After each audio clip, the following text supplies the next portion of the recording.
mo masyadong bigain.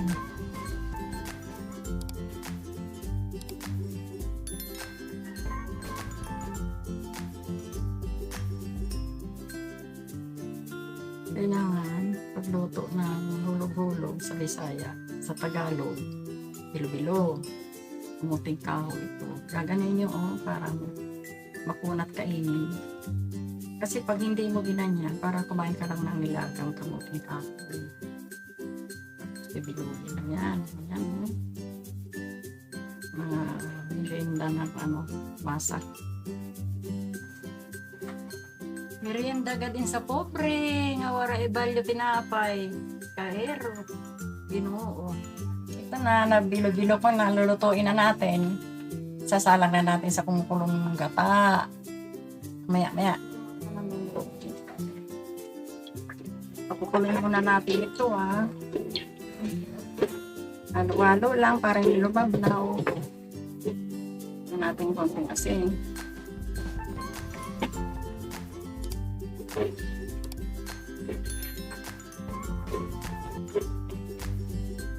Ito natin konting anis.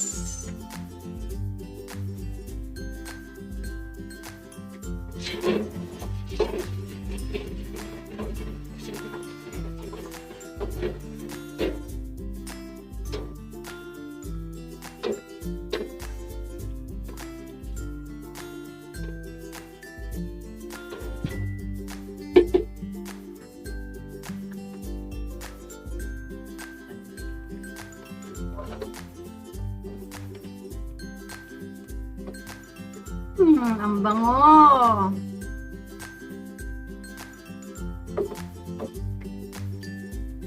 Sarap.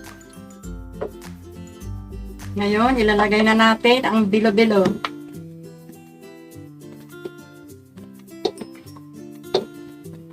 Sa probinsya, sa Bisaya, hulog-hulog yun.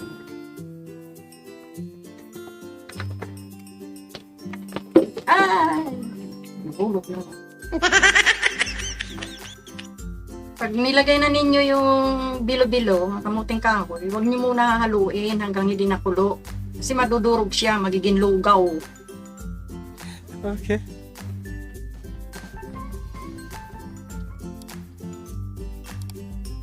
Sarap. Nakadagdag yung ng anis. Yan na siya. Oh. Bilo-bilo na. Tutuin lang natin. Yan pala.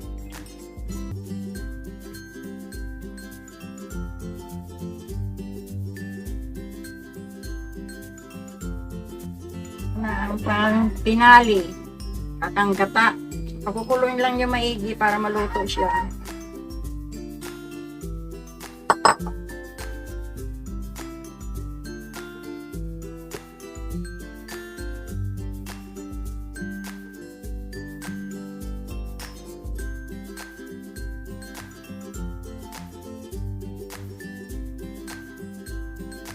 Sarap! Ang bango!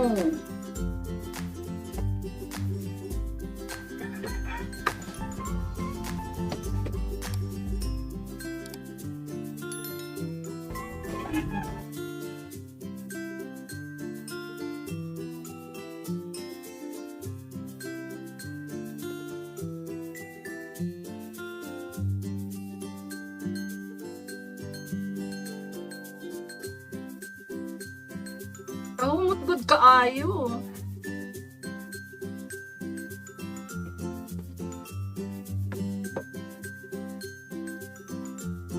Lami.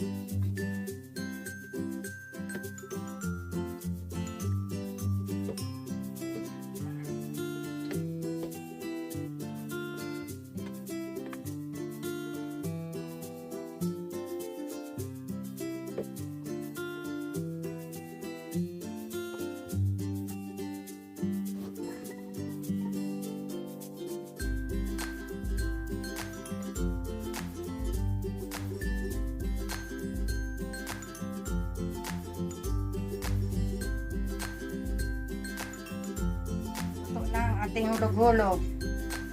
Bilo Bilo sa Tagalog. Pwede na natin kainin.